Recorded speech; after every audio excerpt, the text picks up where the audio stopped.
So later you present them. I give you the mic and you present them, the three of them. All three. I really only. Or I want to present. Oops! Che è successo? E chi ha lasciato questa cosa? E che ne sapevo che qua ci stava sto bicchiere? Di chi è questo? Ah, non è di nessuno, vabbè. I present him. And then you present the two of them. Okay. Sì, sì, no, per tamponare velocemente con Maybe I qualche can present tovagliolo. him and Catherine. And then you Fa l'atletico. Yeah, that'd be perfect. Okay. So I will start and do Sultan, and you finish and you give them the microphone Yes. for them. Okay.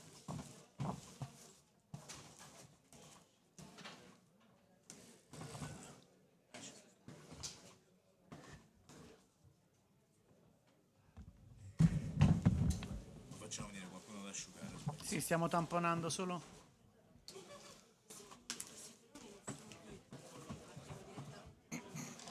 No, sono i due, loro Sono i share. dei chain, ok? E poi dopo ci sono i nomi, ok? Va bene? Ok. Siamo? Dai, di massima abbiamo risolto. Aspetta, metto questi che è un po' più asciutto, lo metto a terra. Vabbè, ma adesso faccio venire qualcuno. Sì, Voi sì. parlate da là, ok? Non No, from vabbè, here. ma si può stare, dai. From there, we're starting from there. Yes. Okay. I come.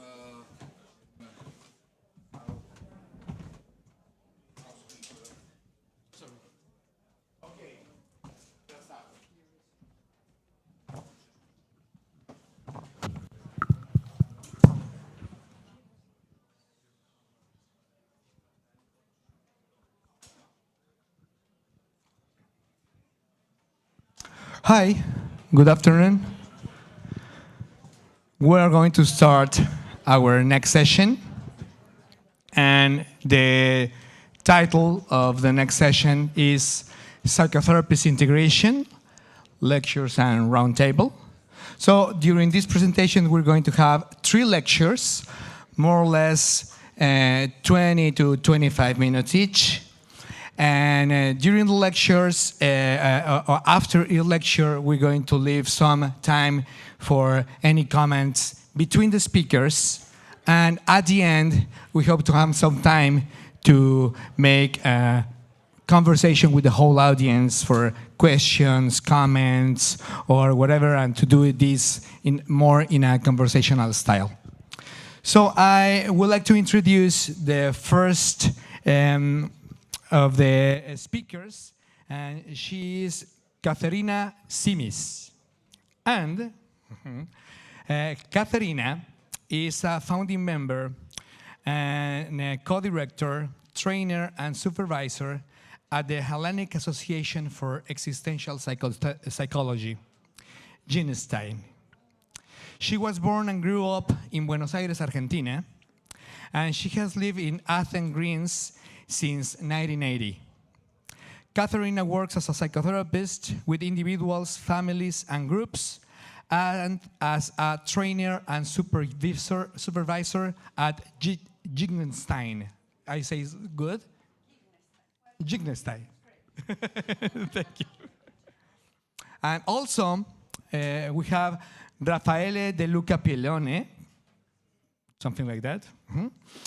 He is a psychoanalyst, psychotherapist, full professor of dynamic psychology in University Giustino Fortunato in Benevento, Italy. And he's teacher at SPES, the School of Neo-Existential Psychotherapy in Naples. And for the next speaker, Chris is going to introduce him. So I have the pleasure to introduce Dr. Zoltán Kővári, Associate Professor at the Eötvös Loránd University in Budapest. So he is not here in his capacity as a rock musician. The musical performances have taken place already, but he is here to speak about existential psychology, particularly on account of having recently published a 2-volume book on that topic. So But first we have Katarina and two of her students. So may I give you the microphone? Yes, please. So hello from another role now. By now you know me, no need to introduce. So look at the title, it's Embracing Existence, a Hellenic Model of Psychotherapy Training. I feel embarrassed with the Hellenic model. There's no one model we know, it's models. But I'm moved by the word Hellenic because I feel sometimes that we forget about the values of Hellenic culture in this world.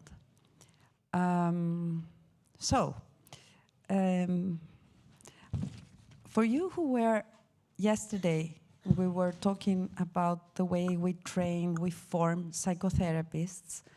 I wouldn't like this to be a repetition of what we said yesterday about the way we form psychotherapists. But it occurred to me that maybe you wanted, it would be interesting to bring the experiences of one student of ours and one colleague of ours. They're both, we're both working together this year in the second year of the formation of existential therapists. So I invite Vasiliki Karumbali and Effie Boni. Please, could you come?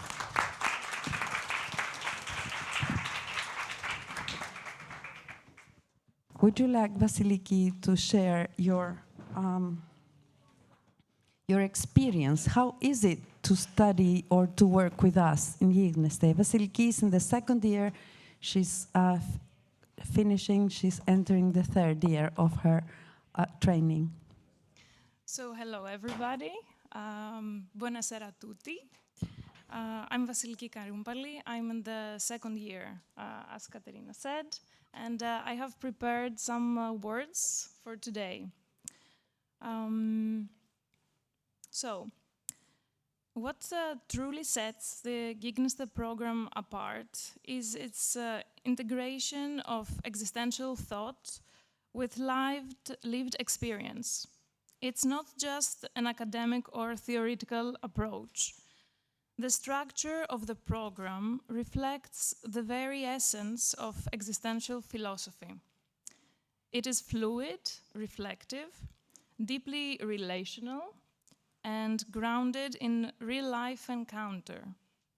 The curriculum is not simply about learning techniques, which for our existential approach, it's not really the case anyway. It's about engaging with questions of meaning, freedom, responsibility, and presence. The combination of theory, experiential learning, group process, and personal transformation makes this not just a training, but a journey of becoming. Moreover, one of the meaningful aspects of my experience has been the relationship between the trainers and us. From the very beginning, it was clear that while our professors bring deep knowledge and experience, they also meet us in a deeply human and accessible way. We deeply respect their expertise, but what makes this environment unique, it's the horizontal nature of our connection. We feel free to approach them, not only with academic questions, but with our personal thoughts, challenges, and reflections. And that what's most powerful is that this openness is mutual. Our professors generally want to get to know us. They listen to our points of view, they value our experiences, and want to meet us and support our growth. We have heard multiple times the phrase that as many existential psychotherapists exist, that many are the existential approaches. While we have that in mind, our trainers also encourage us to explore other psychotherapeutic approaches as well. not to become rigid or fanatical, but to form our own personal puzzle, our own image of the psychotherapist we want to become. That openness invites us to be curious, grounded, and authentic in developing our own personal, professional identity. Studying at Gignaste has been deeply transformative for me, not just as a future therapist, but as a human being. It's helped me to become more present with myself and with others, to listen more deeply and to engage with life and therapy with greater clarity and compassion. This experience has been humbling, empowering, and deeply personal. Moreover, in the program, there are trainees with various backgrounds who bring themselves in the process. That feels like at Gignaste we are a space where the society is mirrored, sometimes with the challenges because of that. But there we find the openness and the will to communicate and be heard, something that lacks in other places. So to conclude, I'm truly grateful to be part of this community that is so committed to the essence of existential psychotherapy, meeting the other in truth, in depth, and in freedom. Thank you very much.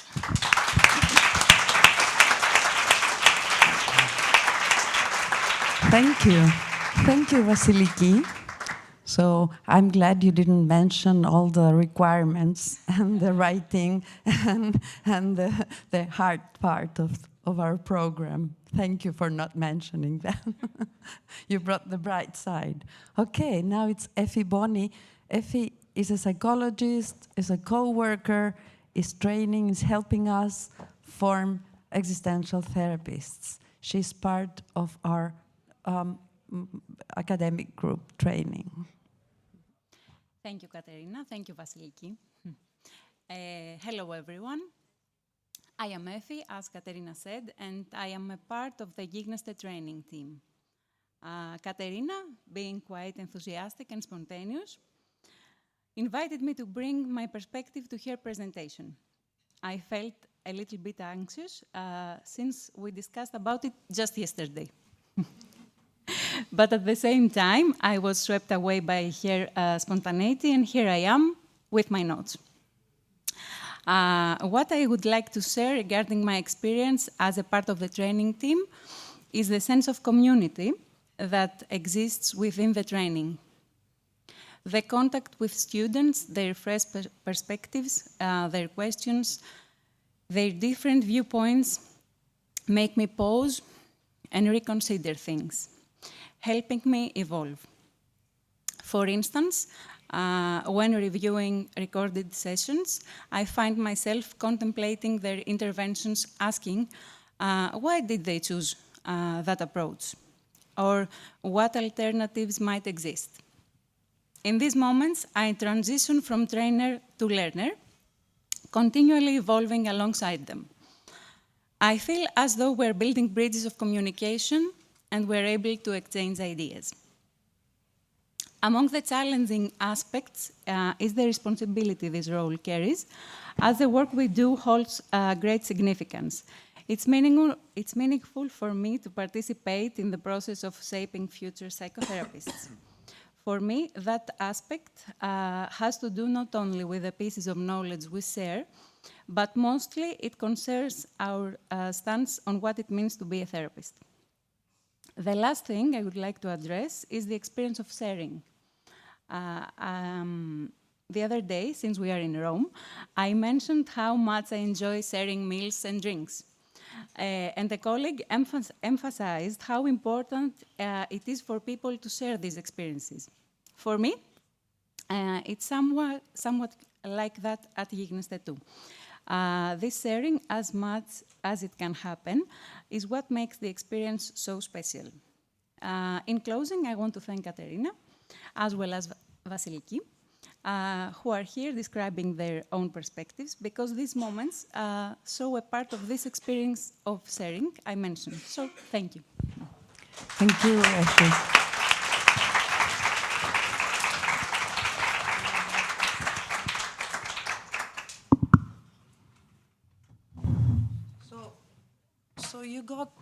you got the experience of our train of people, of the people we are, two of the people we are co-creating a world of learning, a world of sharing, a world of academic excellence. So I don't forget, thank you for sharing this, and thank you for listening. I think it's better that you shared our people's experience.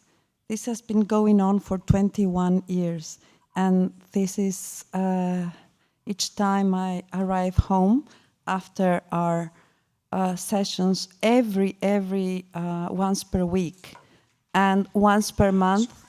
Yes, near, and once per month we have also one long Friday from 6 to 9 p.m.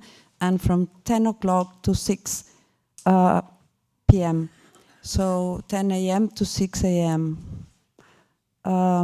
Plus we communicate through journals, we communicate through ongoing communication, analogic communication, as we were talking about in our previous talk. It's not about correcting papers. Papers, okay, it's an academic part that we have to cover, but it's the stance of whom we are forming that makes us sign that certificate as an existential therapist. And we are proud of our students, and we're proud of our graduates, and we are always ready to refer people. They are helping the community become better. So I wanted to relate how we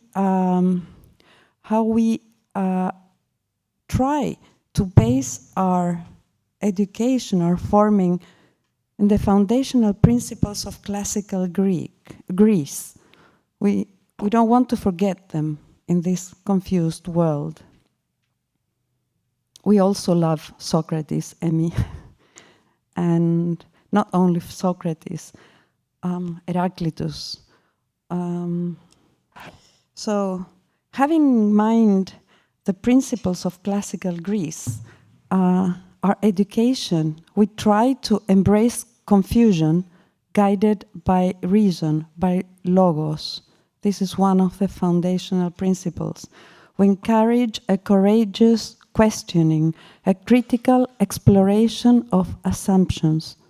Confusion becomes not a barrier, but a catalyst for new understanding, a pathway illuminated by thoughtful reflection. So we embrace confusion. We're not afraid of chaos. And believe me, sometimes there's a lot of chaos in our classes. And we're not afraid of even confrontation. We're open to talk about it. And we're very moved because our students, we are all in an equal, respectful relationships. But as you saw, they respect us and we respect them. This is both ways. Second, we cultivate presence honoring humanism. We meet our trainees and each other with an authentic, deeply human presence, recognizing the inherent worth and unique potential of every individual, a core value of the humanistic spirit that thrived in ancient Greece. We integrate perspectives, striving for balance and harmony. This is the word Sophia. Sophia means wisdom. So, echoing the Greek ideal of the golden mean, we embrace a holistic understanding, integrating ideas of humanistic-oriented therapeutic approaches within the overarching existential framework, seeking a balanced and harmonious approach to healing, to standing by the people who need our help.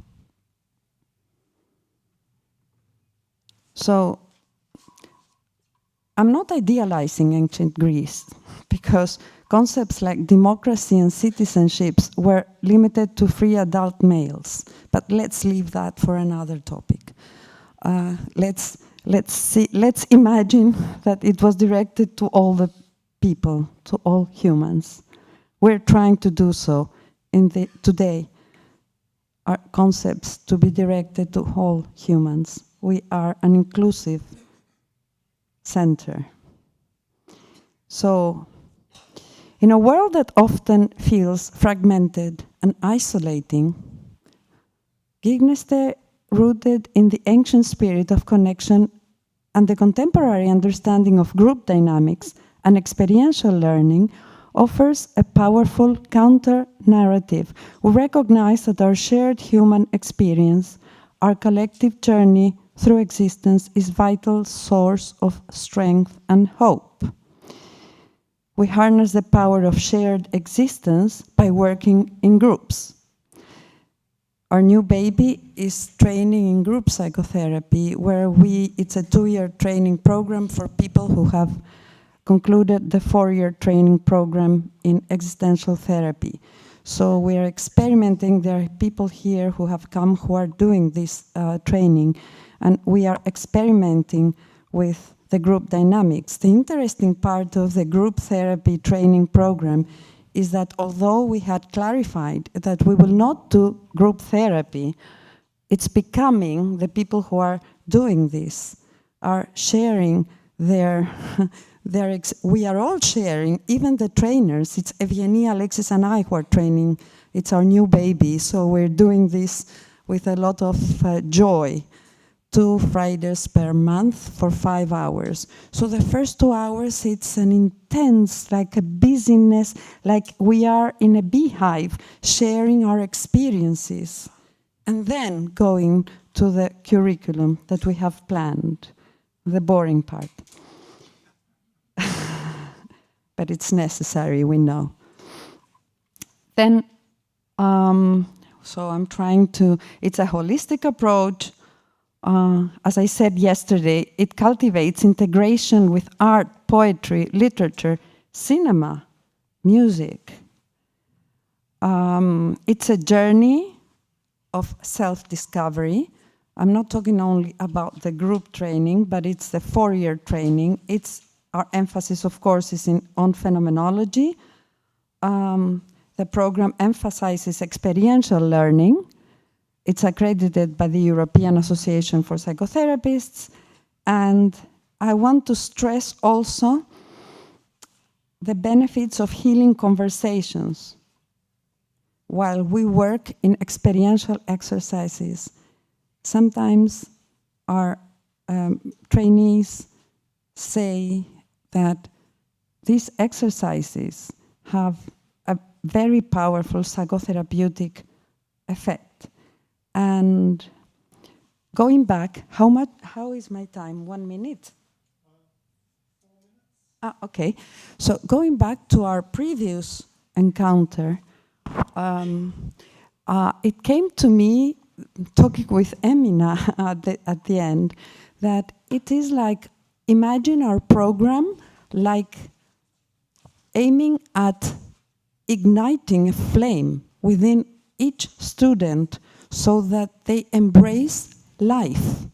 And by embracing their life and getting excited about being alive and grateful for being alive, they can transmit these to people that ask for their help, for them to stand by them.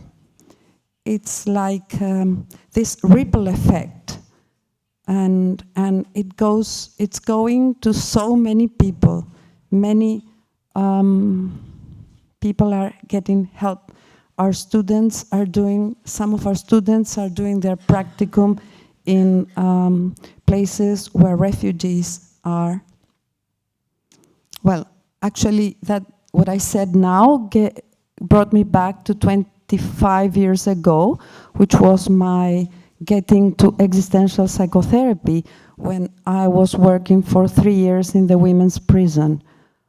Effie was working in the school of the men's prison in Athens. So we're trying to, our work is spreading throughout the community, as I think most of us are doing here as trainers and as educators. So I thank you once again for listening to me, and probably later we can have some kind of interchange. Last but not least, we are also developing a program for working with families, existential family therapy. It's ready. I don't know if it will start in this September or September 2026.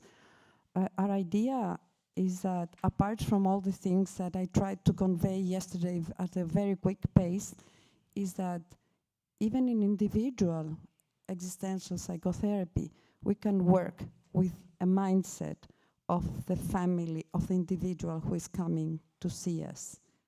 We could create together their genogram. We could create together the story of their family.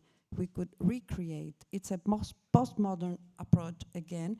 It is compatible with all the knowledge that, that systemic family therapy has brought, but it brings our existential frame. It's something quite different, although it's the same. And this approach is not new. Of course, Ardin Lang worked with the families, so many people, the Palo Alto group, Virginia Satir, there's so much work on how to work with families. But this approach began because, as I am teaching in the American University of Greece, family therapy, and it's the classic curriculum, my students were saying, when you say how you work with families, you work differently. This is not, you're not working what you're teaching to us. Why don't you write about this? And I said, yeah, this is a way to bring families and groups to the existential approach.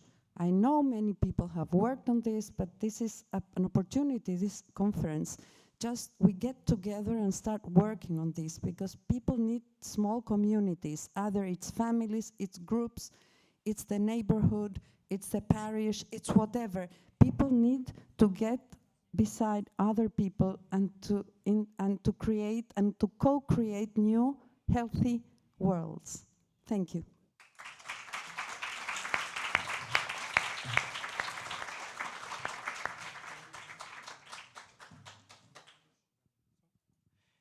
Is there some of the other presenters who want to say something, who want to comment something? No? No? Okay, so we can go to the, in the audience. There's any question before we continue? No, so we can go with the next speaker, please. Raffaele, please.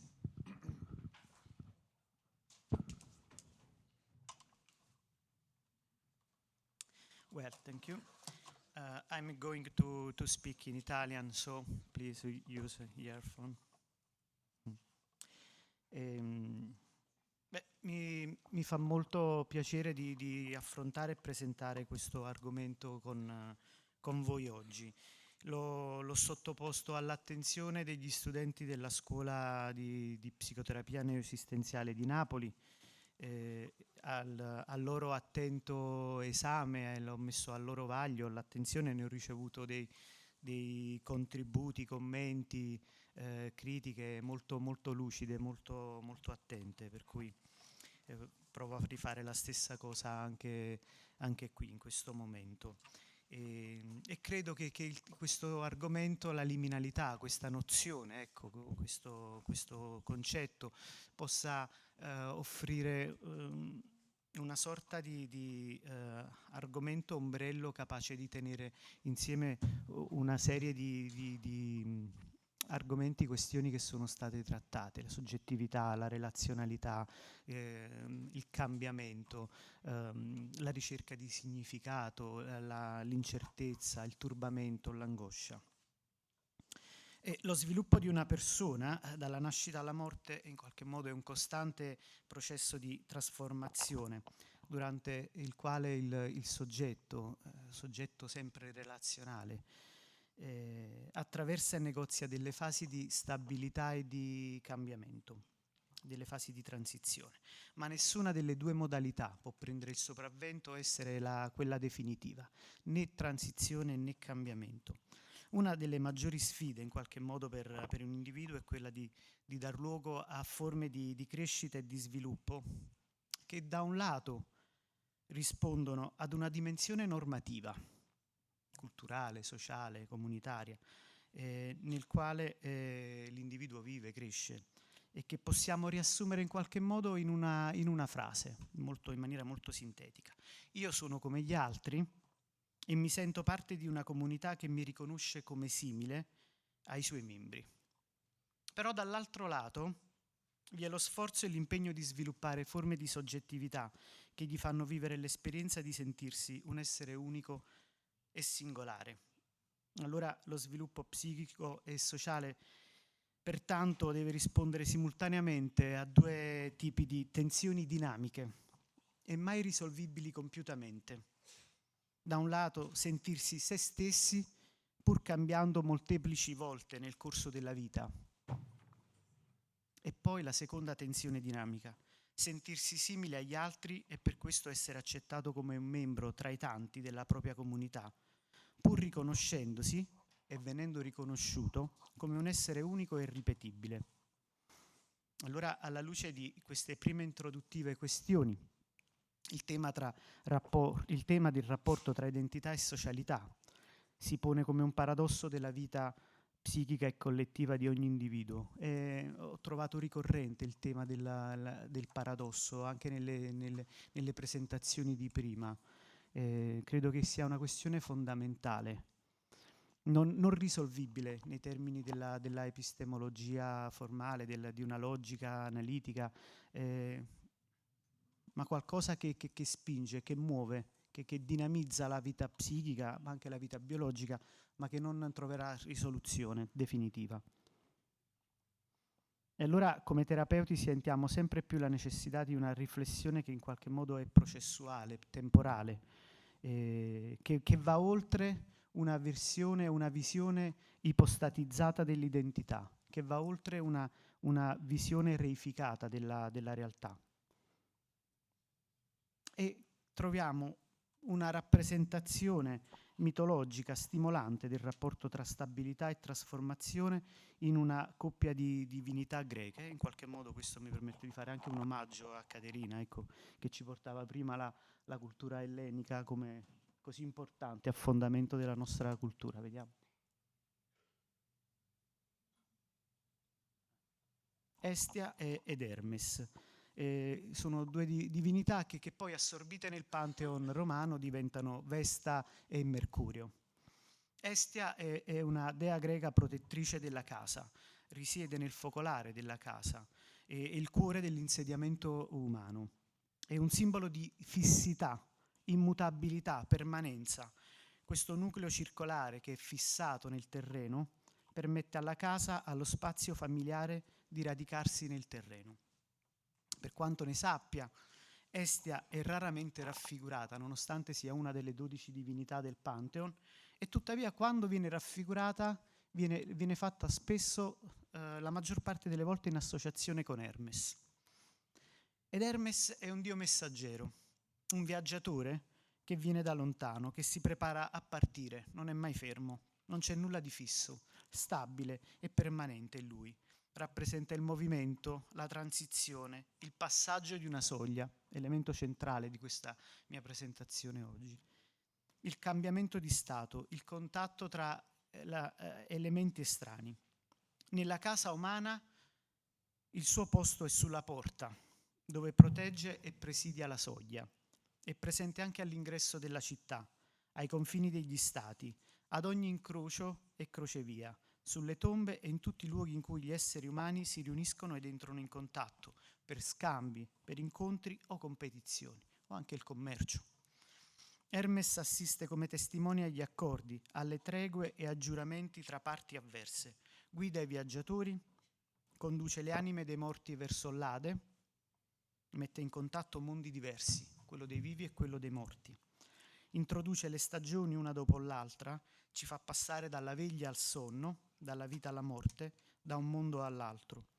È il mediatore tra gli dei e gli uomini. Appare e scompare all'improvviso.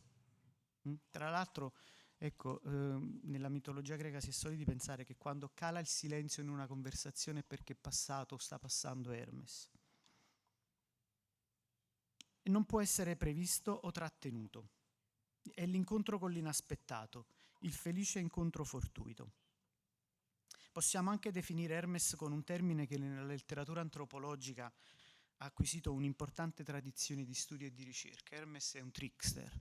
In italiano trickster viene tradotto come briccone, ecco, in una traduzione classica di un testo di Chereni, di Jung e di Paul Raden, si parla di briccone divino, di furfante, di imbroglione. E il trickster è qualcuno che viola ogni regola, ogni equilibrio, qualcuno che inganna e che ruba, che sorpassa sempre il confine ma porta il nuovo. Ed Hermes è un campione della liminalità. Che cos'è la liminalità? Ecco, questo è il punto centrale. E la prima volta che questo termine ricorre nella letteratura è ad opera di un antropologo, di un etnologo, Arnold van Gennep. Lui utilizza questo termine per la prima volta in un testo classico, ora classico, dell'antropologia e dell'etnologia, I riti di passaggio del 1909, un testo che non aveva avuto immediatamente il dovuto riconoscimento per una serie di controversie e anche di antipatie accademiche tra Arnold van Gennep ed Émile Durkheim, che è il padre della sociologia francese, ma anche, come dire, capo della sociologia accademica.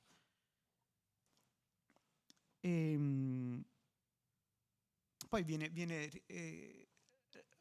riconosciuta l'importanza negli anni 60 da Claude Lévi-Strauss, viene tradotto in inglese questo testo e viene come dire, viene a folgorare Victor Turner, che in qualche modo poi da quel momento in poi fino alla sua morte diventa un continuatore della teoria della liminalità, un profondo elaboratore. E Van Gennep utilizza il termine riti di passaggio per descrivere le cerimonie, le pratiche culturali, le modalità rituali, le quali, in qualche modo, secondo delle procedure ricorrenti in tutte le culture, in modo diverso, ma presenti in ogni forma di vivere umano, di convivenza umana. Ecco, queste pratiche culturali, rituali, segnano e accompagnano le transizioni di individui o gruppi, sancendo il passaggio da uno stato sociale o culturale all'altro. Van Gennep esamina una grossa serie, un grosso campione di riti. In qualche modo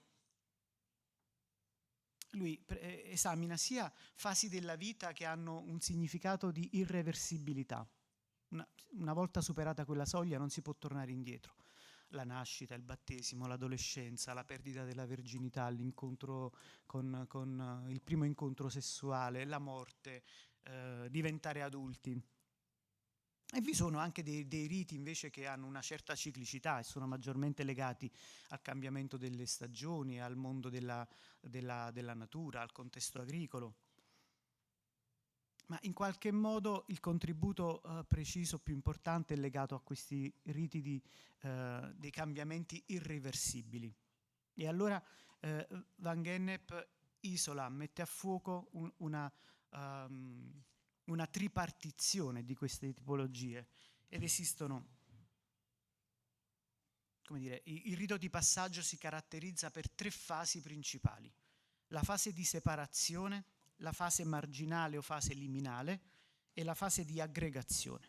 La fase di separazione segna l'inizio del rito di passaggio, in cui l'individuo e il gruppo viene distaccato, viene separato dal proprio gruppo di appartenenza, dal proprio status, dal proprio ruolo, dalla propria identità.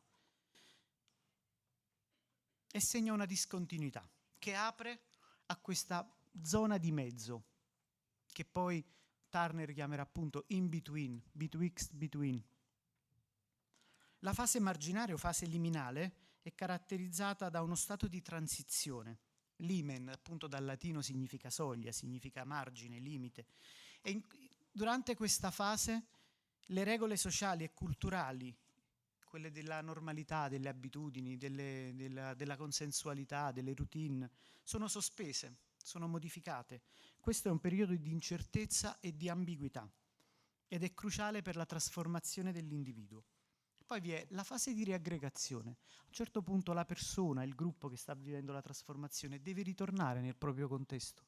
Non può continuare, non può sostare permanentemente nella liminalità, deve riportare ciò che ha acquisito, cosa che ha potuto esperire con un altissimo livello di intensità affettiva, angoscia, paura, curiosità, timore, speranza, però questo lo deve riportare all'interno del gruppo, deve rimetterlo in relazione con gli altri. Ecco, io mi stacco dalla relazione perché probabilmente il tempo, non avrò tempo per passare su tutti gli elementi che volevo trattare, però in qualche modo il punto centrale è che quindi l'essere umano ha costruito una serie di dispositivi simbolici atti a regolare i momenti di transizione, passaggi e margine. Sono sia i momenti della transizione normativa della vita, la nascita, la pubertà, il matrimonio, la morte, ma sia anche elementi non normativi, ma comunque importanti nella vita, la partenza per un viaggio, l'uscita dei confini della propria comunità, l'incontro con uno straniero, con l'alterità, la guerra, l'esperienza dell'esilio, della migrazione. La fase liminale, in sintesi, si caratterizza come un momento di sospensione, confusione, insicurezza e ansia, in cui le persone si trovano in uno stato di non appartenenza, di non identità e si scontrano con l'incertezza del futuro. Ma è anche un momento di grande potenzialità, in cui emergono nuove prospettive, nuovi punti di vista, nuove conoscenze, nuove relazioni, che possono dar luogo ad opportunità di significative trasformazioni personali e collettive, opportunità di rinegoziare i significati sulla vita e sul mondo, sulla propria identità. E l'elemento importante è che poi questa liminalità viene vissuta come una condizione in cui il passenger, l'iniziando, la persona liminale, ecco, non è più quello che era e non è ancora quello che sarà. È una condizione molto particolare, come dire, dove non è un tipo, non siamo in presenza di una logica disgiuntiva, o è questo o è quest'altro, ma piuttosto di una logica inclusiva, di una congiunzione. È sia questo e sia quell'altro. Non è né questo né quell'altro.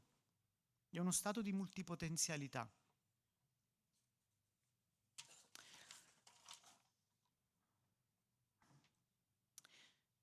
Turner continua questa elaborazione teorica a partire dalle sue ricerche anche in tribù, per esempio nello Zambia, la tribù degli Ndembu, che conservava una serie di ritualità molto, molto sofisticate, molto eccentriche, ed isola degli elementi tipici di questa processualità. In maniera molto sintetica, ecco, sono 5 gli elementi caratterizzanti la liminalità. Abbiamo bisogno di riti, di cerimonie, di simboli che segnano l'inizio, lo svolgimento e la fine della transizione. Ogni passaggio di separazione, di marginalità e di reincorporazione, di riaggregazione, viene sancito e accompagnato da riti, da cerimonie e da simboli, che possono essere capi di abbigliamento, canti, possono essere ornamenti, trucchi. Nelle tribù spesso questo prendeva la forma, come dire, Utilizzo di maschere per cambiare l'identità, per dare un vissuto di trasformazione dell'identità, l'utilizzo di maschere, indossare degli abiti o denudarsi o indossare degli abiti che non hanno nessun richiamo all'appartenenza di genere, al ruolo, ricoprirsi di fango per sfumare tutte quelle che sono quelle opposizioni binarie che costituiscono la nostra identità. Maschio-femmina, essere umano, animale, essere vitale oppure materia inorganica, vivo, morto. Altro elemento della liminalità è il cambiamento della percezione del tempo e dello spazio. Ogni transizione si accompagna sempre da un cambiamento di spazio e di tempo rispetto alla situazione precedente. Ha dei ritmi diversi e la percezione di chi attraversa la liminalità, di chi è nella fase liminale, è quella di un sentirsi fuori dal tempo, al di là ed oltre il tempo che misura i processi e le routine secolari e quotidiane. Si sente che, come dire, sta sul confine, non sta più nel luogo rassicurante delimitato da un confine. E la percezione di estraniamento spazio-temporale in qualche modo è vissuta come una condizione di senza tempo, spesso senza tempo e senza luogo, o addirittura di una poliritmicità. Il tempo si addensa oppure si velocizza contemporaneamente. Turner ha messo a fuoco poi la creazione di un'antistruttura in contrapposizione alla struttura tradizionale. Abbiamo bisogno che venga, durante la fase di liminalità, che venga abbandonato ogni riferimento strutturale e che si possa vivere questa dimensione di confusione, di caoticità. E spesso è utile in questa fase quelle figure che Turner ritrova negli sciamani, nei maestri di cerimonie, nel regolamentatore o il trickster, che è appunto un accompagnatore, qualcuno che con la sua derisione, col suo imbroglio, con la sua menzogna favorisce questa dimensione di capovolgimento, di antistruttura. Non è un caso forse che spesso un riferimento nella letteratura sulla liminalità è il carnevale, un momento istituito culturalmente che permette di fare l'esperienza del capovolgimento e della coincidenza degli opposti. Uomini che si vestono da donne, donne che si vestono da uomini, bambini che si vestono da anziani, anziani che si mettono nella culla, ricchi e poveri che fanno l'elemosina ai ricchi, imperatori, sacerdoti che vengono presi a calci. Altro elemento della liminalità è la nascita di una comunità tra le persone che affrontano quel percorso. Cioè la liminalità, la condizione di liminalità, genera delle relazioni molto forti e intense tra individui che condividono una medesima transizione. Turner definisce questo elemento con il nome di communitas, enfatizzando quel senso di condivisione, di fato comune, di destino comune, un aiuto reciproco che i membri si forniscono, la solidarietà. E utilizza il termine human interrelatedness. E poi, ultimo elemento, un processo di revisione, di negoziazione e costruzione della propria identità. Faccio un altro salto e vado velocemente. Turner rielabora questa visione perché si rende conto che la trasformazione antropologica che assistiamo, ecco lui già a partire dagli anni 60, 70, 5 minutes, perfetto, thank you. Viviamo in un mondo contemporaneo, sociale, organizzato, dove la liminalità non appartiene più al sacro, ma appartiene al tempo libero, al leisure time. E allora, in un mondo dove la serietà, il rigore appartiene al lavoro, la liminalità, che Turner ridefinisce come liminoide, per parlare dei nostri tempi, è quell'esperienza di creatività, di gioco, di spensieratezza che si può vivere nel tempo libero, nelle arti, nello sport, e che è distaccato da quello che invece è diventato il culto del lavoro. E in un lavoro che ho scritto recentemente, come dire, mettevo in relazione gli studi di Turner su questo con tutta una serie di altri studiosi che in qualche modo hanno colto questa sfumatura della liminalità della nostra contemporaneità, i non luoghi di Marc Auger, le eterotopie di Michel Foucault, la carnevalizzazione o la liminalità permanente della nostra società ad opera di uno studioso interessante, Arpad Shakolsai, che è un sociologo che lavora in Irlanda e che in qualche modo sembrerebbe che attraversiamo una condizione di liminalità permanente, cioè non siamo capaci di ritornare a una condizione di stabilità perché abbiamo perso una serie di regolatori culturali, simbolici, che organizzano la dimensione delle nostre relazioni umane. Però questa è come dire, è un altro percorso, invece quello che al termine di questa presentazione voglio andare ad enfatizzare è che l'esperienza della psicoterapia condivide una serie profonda di affinità rispetto al percorso e alla liminalità, alla transizione della liminalità. In qualche modo, ecco, e questi sono proprio gli ultimi punti. La psicoterapia, l'esperienza liminale della transizione, del cambiamento in psicoterapia, permette di non stare più su io chi sono, permette quindi di uno shift, uno spostamento da un'ontologia dell'identità ad un'ontologia del processo e delle relazioni, perché la domanda o l'affermazione si sposta dal io sono al io divento, io mi trasformo, cambiano le mie relazioni con gli altri. In seconda istanza, la liminalità ci avverte dell'importanza della ritualizzazione. Questo è un punto un po' particolare, un po' spinoso, che rischia anche di essere, come dire, di generare un equivoco. La ritualizzazione è importante, è fondamentale, perché non è una sorta di gabbia dorata che vincola gli uomini e le donne, ma diventa una forma condivisa che consente il traghettamento verso una condizione nuova. L'esperienza della ripetizione, no? Ritualizzazione come una forma piuttosto strutturata che si ripete, la possiamo più immaginare, ecco, non tanto quella del cerimoniale vuoto, ma quella dell'esperienza della ripetizione di una persona che pratica le arti marziali, che fa meditazione, ha bisogno di costruire un setting anche interno.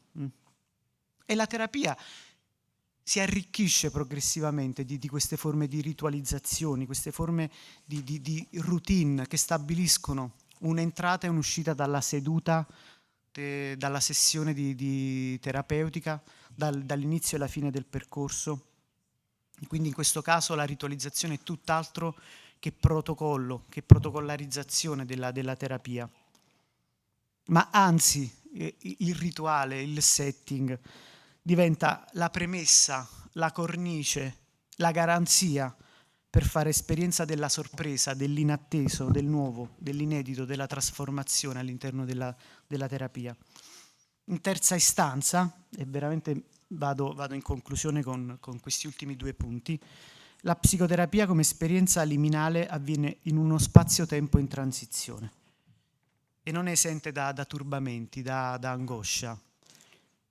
Cioè, in qualche modo, noi ci troviamo a confrontarci non semplicemente con la riduzione sintomatica della sofferenza, del disagio, del dolore. Noi non operiamo, come dire, con una postura chirurgica o ortopedica, raddrizziamo un osso rotto oppure eliminiamo la parte che non funziona più. No, l'accogliamo.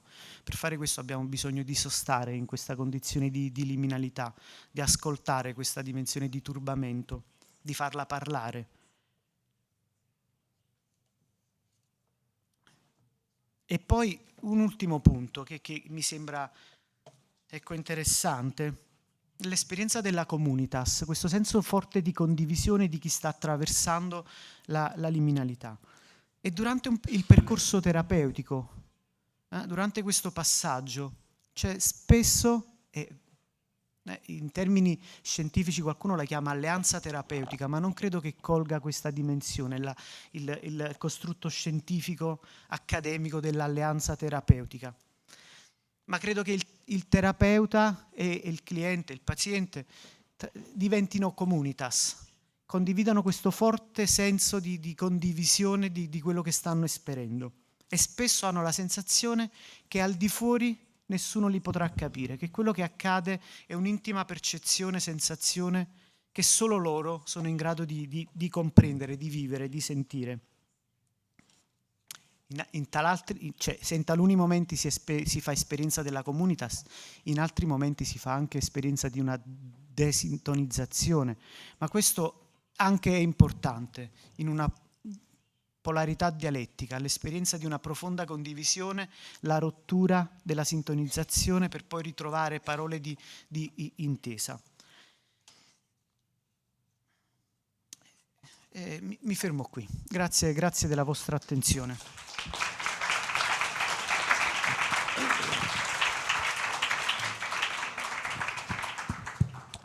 Again, we would like to know first if you on the panel, you want to say something, any comment to Rafael? No? Or in the audience, is there any questions or comments? Over there is a, yep, okay.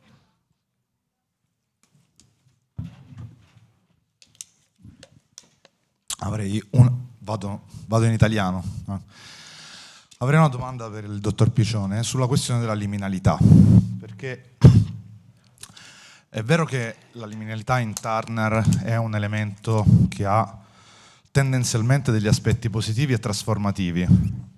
Un altro antropologo, molto vicino a Turner, in Turner viene accennata per un elemento di rischio che è stato interamente ripreso da un altro antropologo, che è Mark Bloch, in un famoso saggio che è Da preda a cacciatore, dove proprio soffermandosi sulla questione della trasformatività dell'esperienza liminale ne mostra anche tutti i rischi.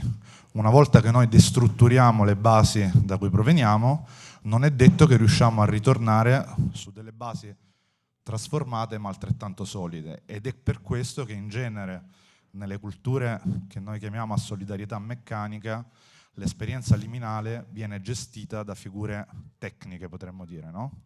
Non è un'esperienza che si apre a tutti, come diceva giustamente lei, è lo sciamano una delle figure che prevalentemente si sposta all'interno dei due piani, ma non il singolo appartenente alla comunità.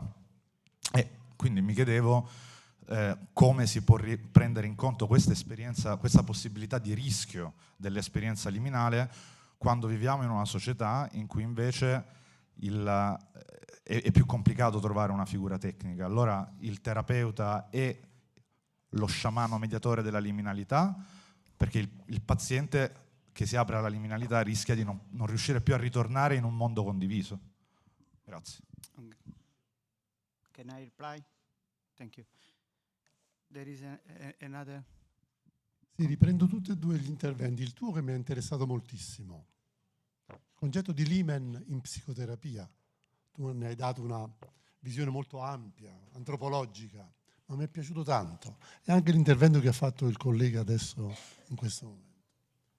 Io penso che in terapia, non so se tu sia d'accordo, tu sei un terapeuta, lo so. Avvicina il microfono. Sì. È proprio questo il punto che permette eventualmente la trasformazione. Nel crogiolo della terapia, nell'essere con l'altro, ci deve essere un punto di passaggio, un limen, altrimenti non c'è terapia, c'è consolazione, c'è altro. È la persona che viene aiutata dallo sciamano, tra virgolette, o esperto, nel vivere lui il limen con se stesso per evolversi, perché per evolverci noi dobbiamo avere un limen continuamente da superare, in maniera però opportuna, per non perderci. E lì è proprio, mi ha dato uno stimolo molto, e poi spero di poter con te lavorare col nostro gruppo, di come al meglio, progressivamente, nella terapia esistenziale, lo psicoterapeuta deve essere formato a vivere in sé il passaggio dell'imen, viverlo in maniera adeguata, non destrutturante, attraverso anche una, virgolette, ritualità e come nella comunicazione facilitare nell'altro. Ti ringrazio molto, veramente. Grazie. Una veloce risposta perché rischiamo di sottrarre tempo poi agli altri, però grazie mille. Innanzitutto il primo intervento chiaramente viene da una conoscenza precisa, tecnica della liminalità, quindi mi consente anche di chiarire un passaggio della mia relazione, perché non si tratta di fare un'apologia della liminalità. La liminalità è buona, la liminalità va bene, benvenuta. Liminalità è sofferenza, liminalità è un turbamento, è una sensazione di spaesamento. Tra l'altro, come dire, proprio dal punto di vista sociologico la liminalità viene studiata anche, come dire, come condizione della contemporaneità non risolvibile, ma che presenta una serie di problematicità. La figura del trickster nella contemporaneità è quella per esempio del leader politico populista. Ci sono tutta una serie di studi del genere che in qualche modo dentro questa confusione, dentro questa perdita di regole, emerge come figura carismatica capace di intrappolare l'attenzione e il consenso degli altri, muovendo non tanto il ragionamento, la riflessione, la capacità di prospettare e di immaginare il futuro, ma come dire, prendendo, adescando le emozioni di paura, di conflittualità, di protesta delle persone. C'è tutta una letteratura fiorente di questo. E un altro elemento che mi veniva in mente a partire dal suo intervento, la liminalità in qualche modo, come condizione caotica la si vive anche in presenza di una catastrofe naturale. Di un esilio forzato, dello scoppio di una guerra, dove non abbiamo la ritualizzazione, dove non abbiamo l'innesco, quindi aver cercato, aver voluto, aver inscenato la liminalità in maniera desiderata. L'insorgenza di una malattia spesso genera una condizione di liminalità.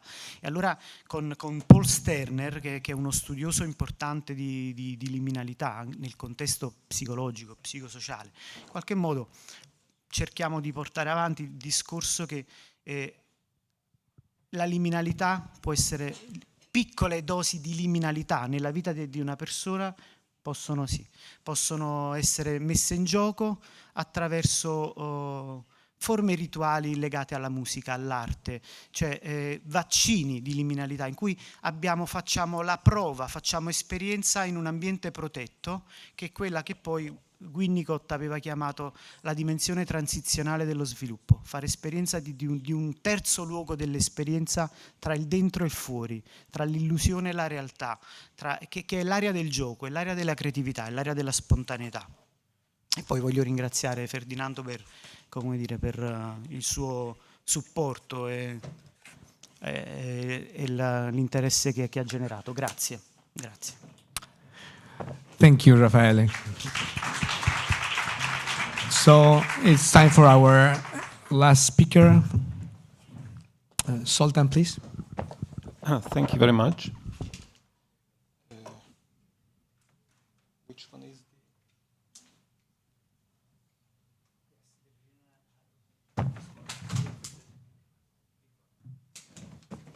So thank you very much for being here with me, and I'm very pleased to be here, and also would like to thank to Professor Buffardi who helped me in that, and I have a chance to talk about my book which came out a few months ago at Routledge. Here you can see the covers of this book. It's a 2-volume book about existential psychology. And I would emphasize that not psychotherapy, but psychology. Of course, it has some parts related to therapy, but it's a more wider horizon.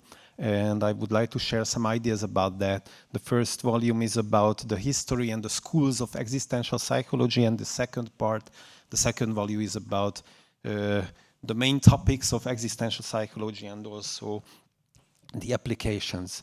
So first I would like to talk briefly about how this book came into being, and shortly introduce the content of these books. And at the end, if I have enough time, I will highlight some interesting parts of the book which might be exciting and new for you. And we will see how much it will fix to the time. As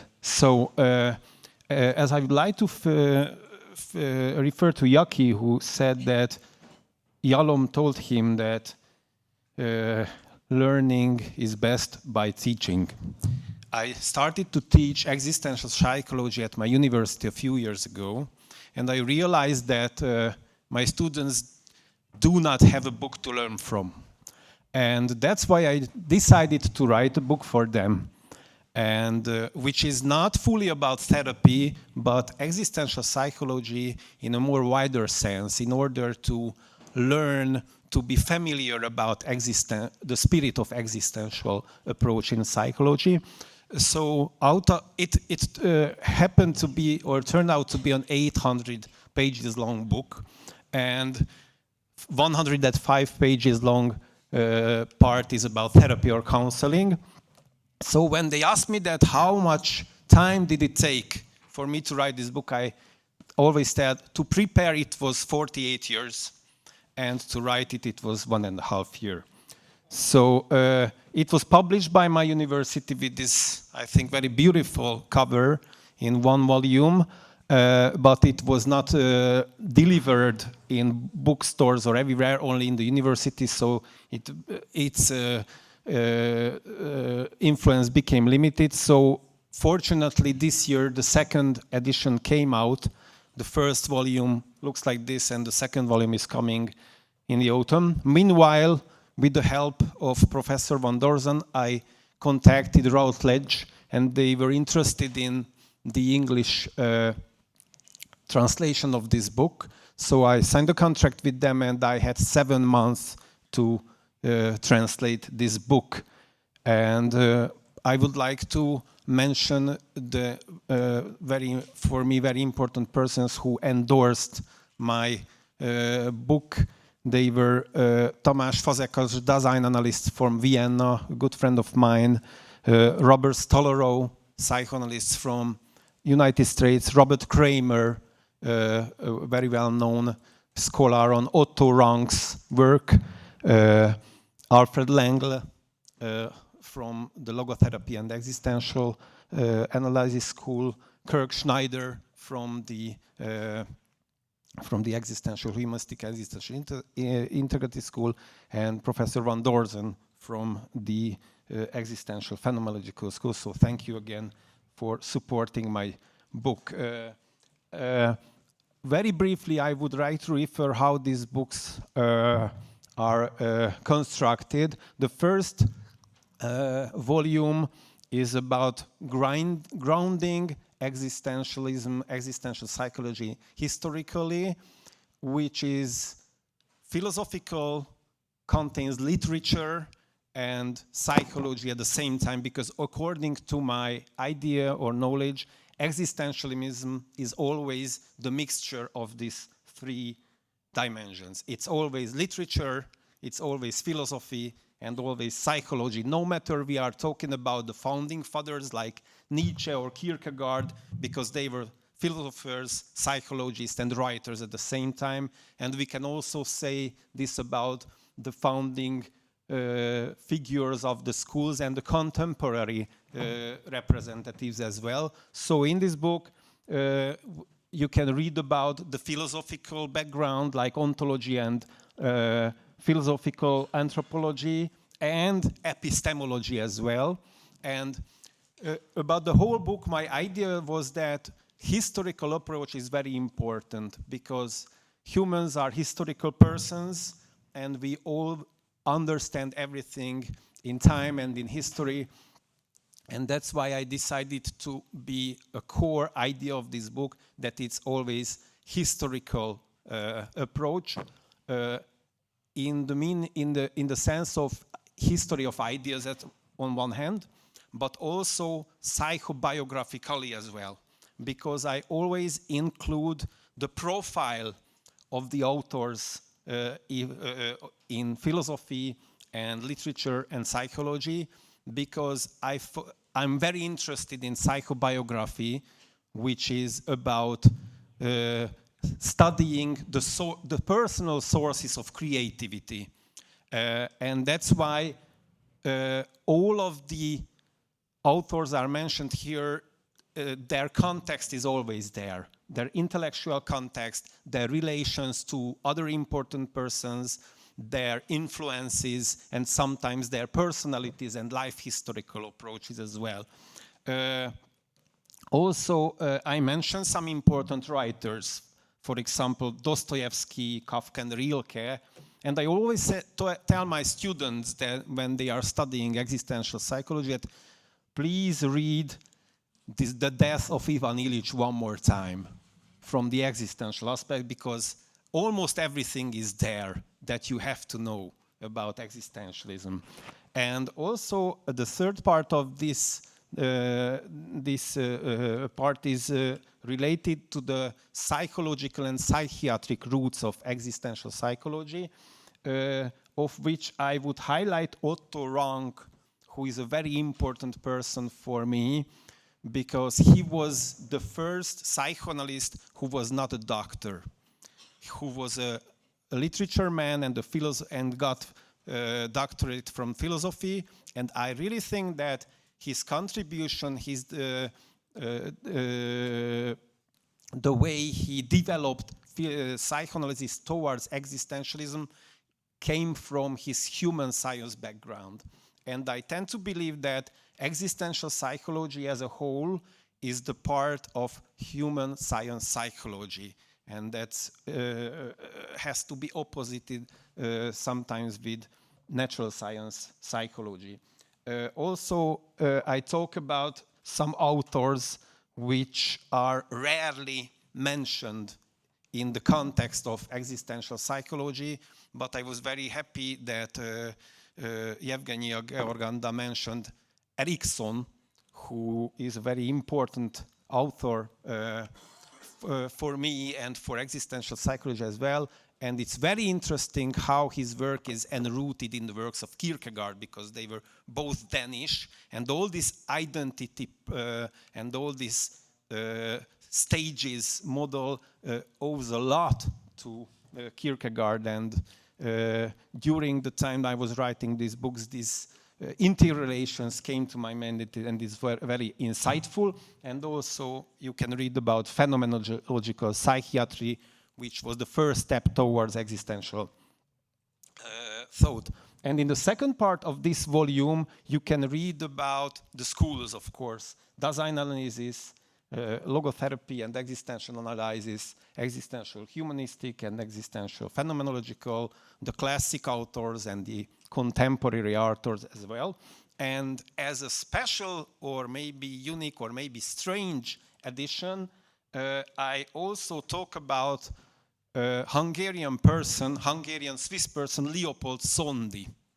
And if I will have time, I will talk about a bit of him, because I really think that what he did can be considered as the lost Central European school of existential psychology. In the second volume, you can read about the most important topics of existential psychology, like characteristics and modes of being in the world, anxiety, freedom, choice, limit situations, authenticity, relatedness, suffering and meaning, and time and death, and also creativity, which is I consider to be very important in existential psychology, and of course the question of the unconscious God and Überwelt. And in the second part of this volume is coming the application of existential psychology. First, dreams. I think that dream is very important, not only from the perspective of therapy, but for everyday life as well. Because I think that dreaming is the phenomenon of everyday creativity, how our mind is trying to solve or how to try to proceed and how to elaborate our problems.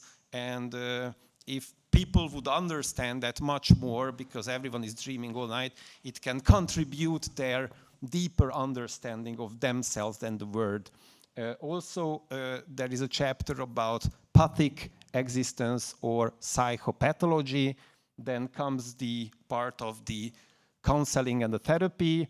And in the end, I also added a part about 21st century developments, including the question of eco-psychology and eco-existentialism, and also how can existential psychology can be used in research or in pedagogy and in other fields. How many times do I have, because I have to start? 12? Okay. So there are some topics that I'm really interested in, and it might be not a very usual topic when we are talking about existential psychology. For example, how music contributed the emergence of existentialism and psychoanalysis as well. Also, Erikson and Leopold Sondi are my obsessions as well as existential authors. And also, I'm very interested in the relation between artistic creativity and dreaming and their successful and unsuccessful ways of elaborating traumas, for example, and how nightmares and unsuccessful sublimation of traumas in artistic creativity are related to each other. So first, let's see this music thing. As Christopher mentioned, I'm also very obsessed about music. As Rollo May said, existentialism and psychoanalysis came into being from the same cultural background, and they are dealing with similar problems.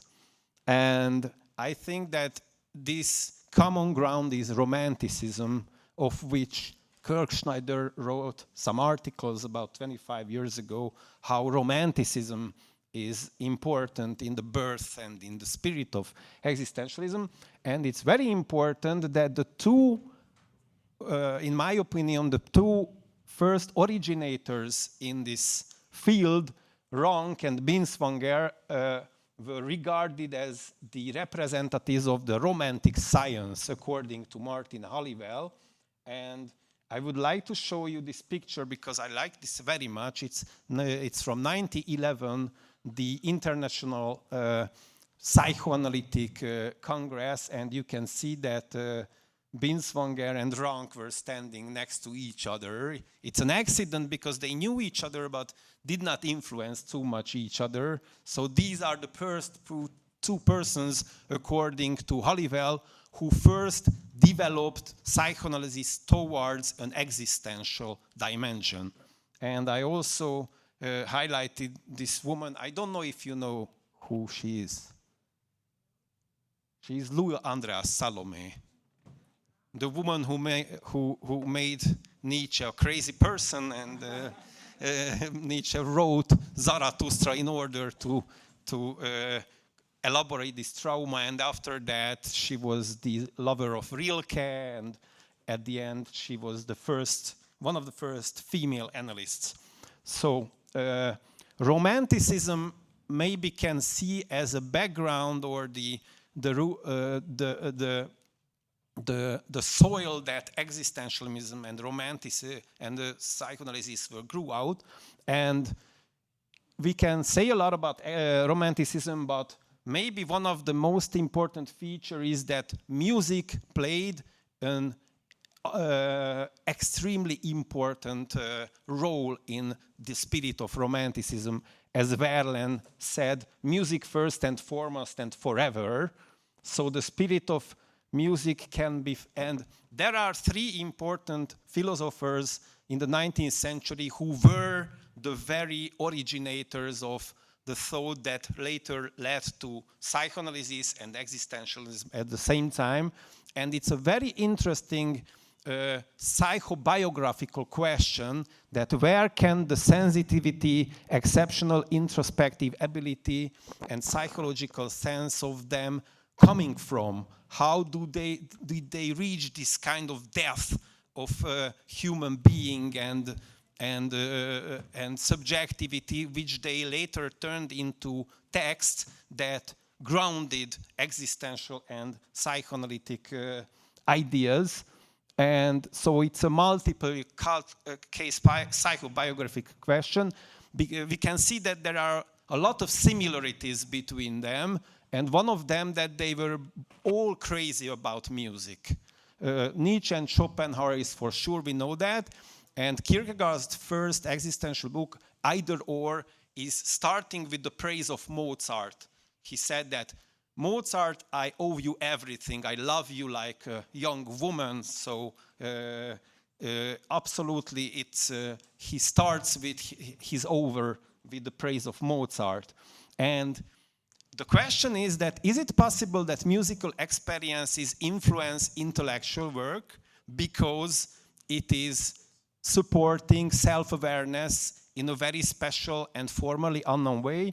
And of course, because Nietzsche wrote his first book about that, how tragedy was born out of the spirit of music. And also I borrowed this idea from a German and Serbian psychoanalyst, Alexander Dimitrievich, who wrote an article called The Birth of Self-Psychology from the Spirit of Music about Heinz Kohut, who is, I think, also very close to existential thought in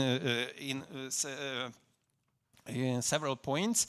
And in this article, Dimitrievich says that Kohut's very profound musical experiences supported the way how he experienced his own self, and besides dealing with patients, his own self-awareness and self-experience also contributed the way he formulated his ideas about the self. And I took this idea into this context, and this is induction, the method of human sciences, according to Dilthey, to draw conclusions from the singular to the singular.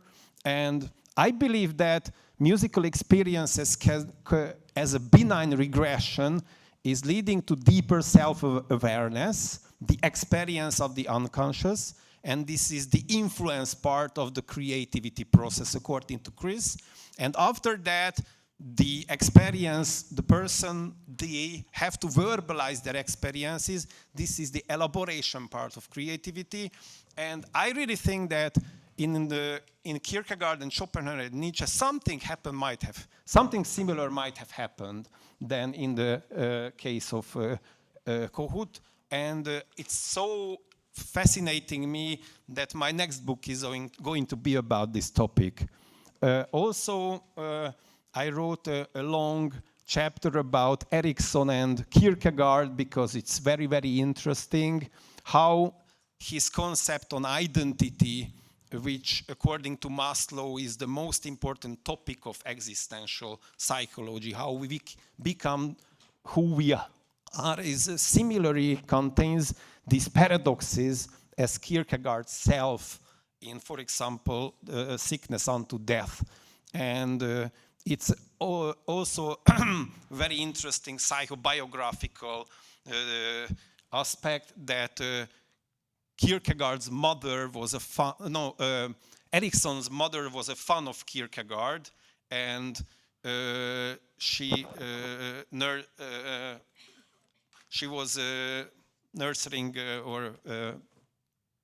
she wasn't the only parent Kierkegaard has because his father fled.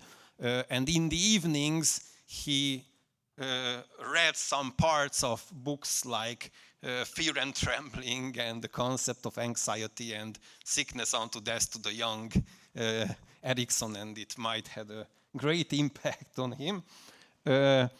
Also, I wrote an entire chapter on Leopold Sondy, who is a very interesting thinker, I think so, because he was talking about the familial unconscious, which is between the personal and the collective unconscious, and he called his approach fate analysis.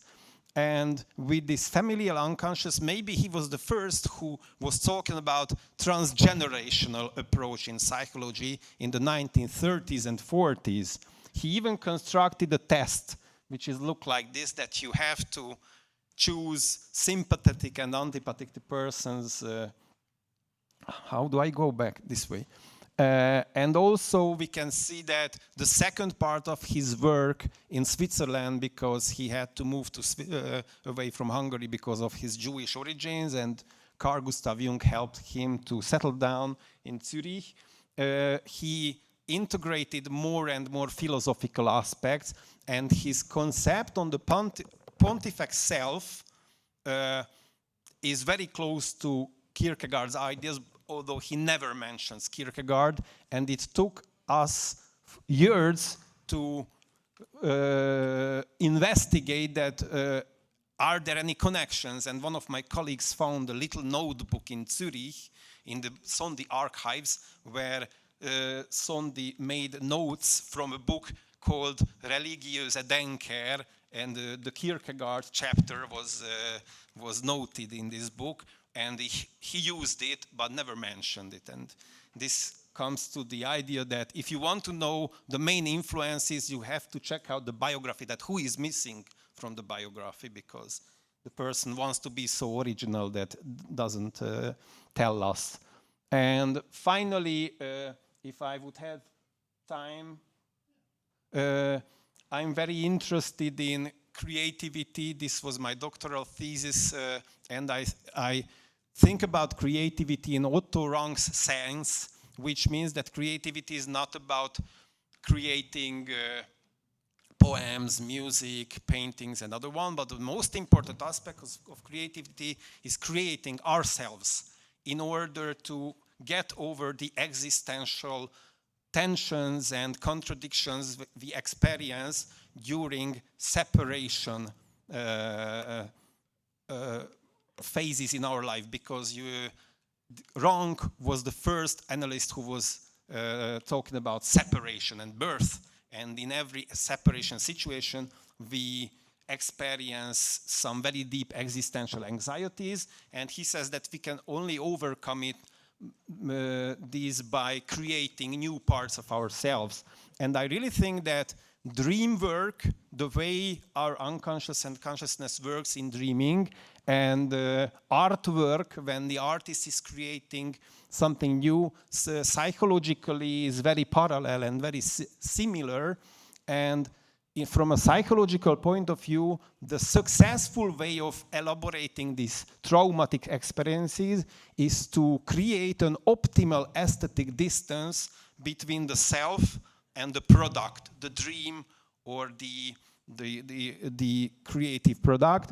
And if this distance is too great, nothing happens. It's called over-distancing. In that case, the catharsis does not happen at all. Nothing happens. Transformation. And if it's too small, it is called under-distancing. It does not lead to elaboration, but rather to re-traumatization. That's what happens when we wake up in a nightmare, because nightmare means that the dream work was not successful enough to create this distance. So these were only some examples from the book that I'm very interested in. And I would like to tell you that I couldn't bring, of course, books with myself, but there are some promotion stuff on the stage you can take. And until the 27th of May, Routledge offers a 25% discount for the book. So thank you very much for listening to me, and have a great conference. And have a great weekend. Thank you. Thank you, Dr. Kurvari. That was inspiring. And yes, I would encourage people to take one of the flyers. I think Professor Buffardi is keen for us to move on so that people can have lunch. And lunch is there for us to to enjoy. But thank you again to all three speakers and of course to Katarina's students.